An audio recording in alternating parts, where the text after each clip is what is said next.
వేదిక పైన ఉన్న గౌరవ ముఖ్యమంత్రి చంద్రబాబు నాయుడు గారికి, నాకు అన్న సమానమైన ఉప ముఖ్యమంత్రి గారు పవన్ అన్నకి,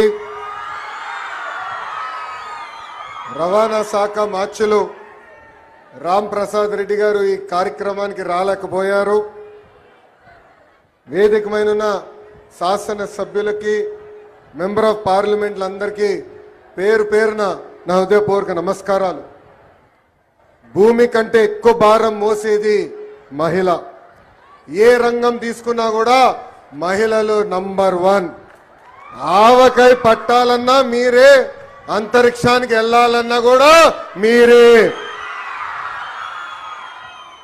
తెలుగుదేశం పార్టీ ఆవిర్భావం నుంచి మహిళలకు అనేక రంగాల్లో ప్రాధాన్యత ఇస్తూ వచ్చాం. విశ్వవిఖ్యాత నట సార్వభౌమ స్వర్గీయ శ్రీ నందమూరి తారక రామారావు గారు మహిళలకి ఆస్తుల్లో సమాన హక్కు కల్పించారు. స్థానిక సంస్థ ఎన్నికల్లో మహిళలకు ఆనాడు 9% రిజర్వేషన్ ఇచ్చారు. మహిళల కోసం ప్రత్యేకంగా ఒక విశ్వవిద్యాలయం కూడా ఏర్పాటు చేసింది అన్న ఎన్టీఆర్. మహిళల్ని అన్ని రంగాల్లో ప్రోత్సహించింది మన నాయకుడు చంద్రబాబు నాయుడు గారు. డ్వాక్రా గ్రూపులు ఏర్పాటు చేసిన దగ్గర నుంచి మహిళలకు ఆర్థిక స్వాతంత్రం ఇచ్చారు. విద్య, ఉద్యోగాలు, రాజకీయాల్లో మహిళలకి 33% రిజర్వేషన్ ఇచ్చారు. ఏకంగా మహిళల పేరుతోనే ఇళ్ల పట్టాలు కూడా అందించారు. అంతేకాదు ఏకంగా ప్రతిభా భారతి గారిని అసెంబ్లీకి తొలి స్పీకర్, మహిళా స్పీకర్ కూడా చేసింది చంద్రబాబు నాయుడు గారు. మనం తిరుగుతున్న ఆర్టీసీ బస్సుల్లో కూడా మహిళల్ని కండక్టర్గా నియమించింది కూడా చంద్రబాబు నాయుడు గారే.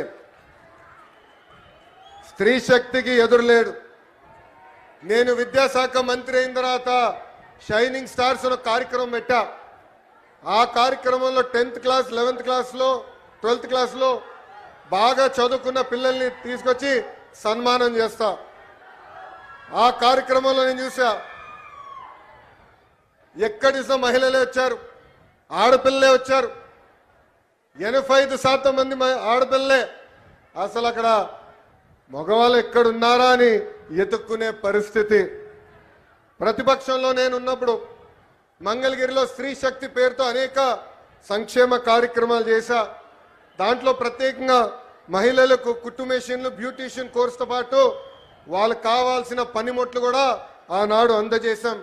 సుమారుగా 3600 మంది మహిళలకి కుట్టు మెషిన్ ఇష్టమే కాదు, ట్రైనింగే కాదు, దాంతోపాటు మార్కెట్ లింకేజ్ కూడా చేశాం. జూట్ బ్యాగులు, క్లాత్ బ్యాగులు కానివ్వండి, స్కూల్ యూనిఫామ్, ఇలా అనేక ఐటమ్లు తయారు చేసి ఈరోజు మహిళలు వాళ్ళ సొంత కాలు మీద నిలబడే పరిస్థితి. మహిళలకి అవకాశాలు ఇస్తే అద్భుతాలే మీరు సృష్టిస్తారు. దానికి ఉదాహరణ మా ఇల్లు. 1992లో ఆర్థికంగా సొంత కాలుపై నిలబడాలని ఆనాడు గౌరవ ముఖ్యమంత్రి చంద్రబాబు నాయుడు గారు హెరిటేజ్ అనే ఒక సంస్థ ప్రారంభించారు.